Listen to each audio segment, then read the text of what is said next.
Greetings, members, one and all of the Salivation Nation. Do you live in a state that is friendly or hostile to precious metals? Let's find out in this video as we explore. I'm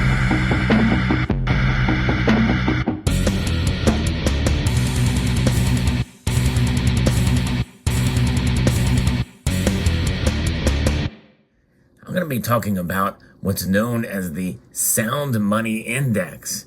And I knew about this and had seen it before, but a friend of mine shared this with me because a new report has been released about what states are the most friendly and which ones are the least friendly to precious metals. Now, for those of you living in other countries, you still may find this quite interesting and fascinating because of the wide variety of views and laws with regards to precious metals in this country, here in the United States of America. Many nations in Europe have what's known as the VAT, the value-added tax, and it is certainly crippling, especially if you want to buy silver. Silver seems to be the metal that's the most effective with that. Nonetheless, the Sound Money Index background is quite interesting.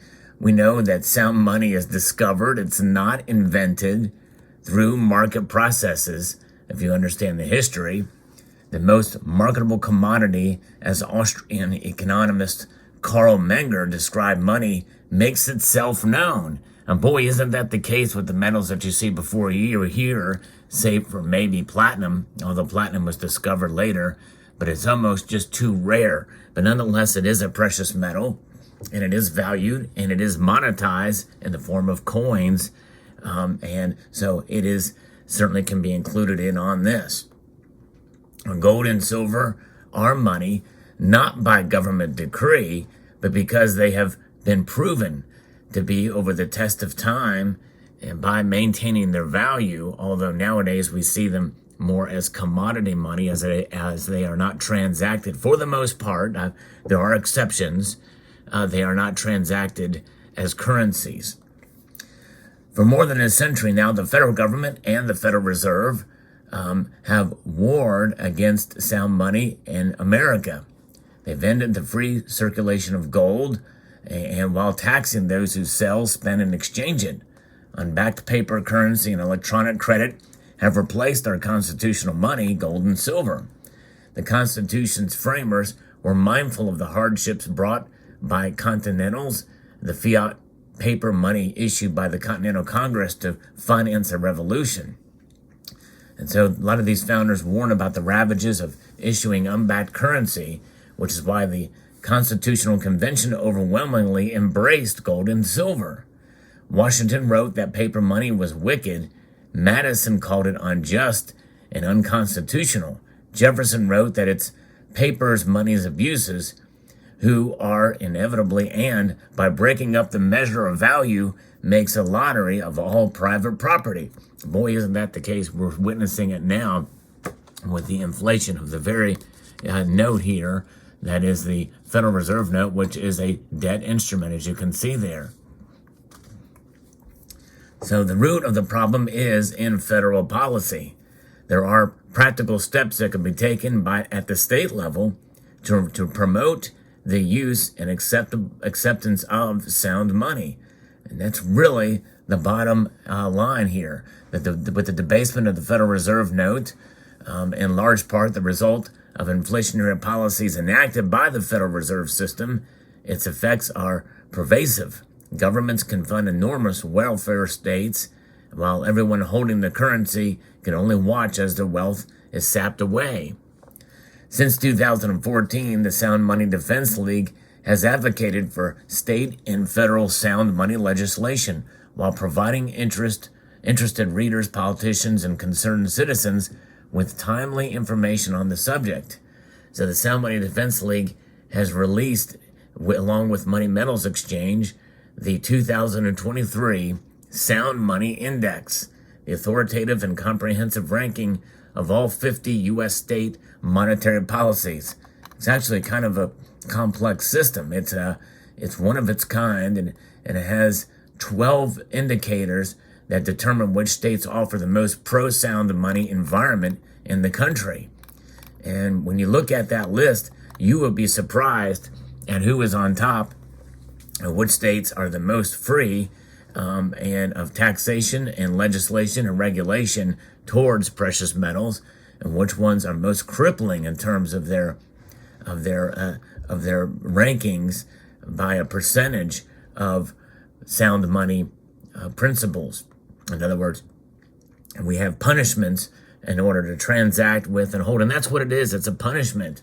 Because if you can't be able to exchange gold and silver and utilize it and own it without the burden of taxation, that is punishment in my eyes. I think most would agree on that as well too. It's just burdensome, very burdensome.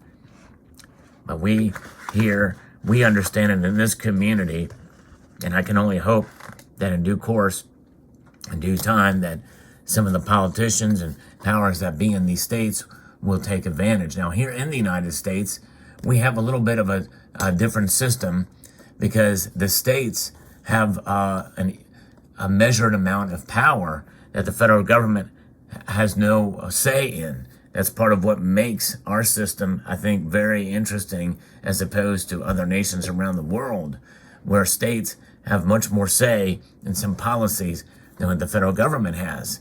So states have the leeway to be able to provide an environment for ownership and of precious metals. And the biggest way is to eliminate taxation on precious metals. I think that's fascinating that they have that power.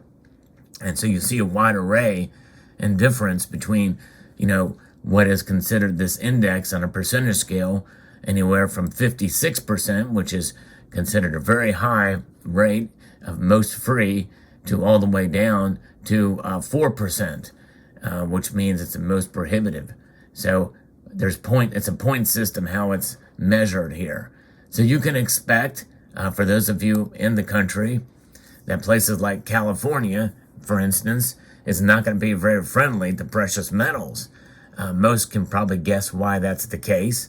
And on the other end of the spectrum, you can imagine that Texas would be much more free and towards precious metals and have a higher index percentage.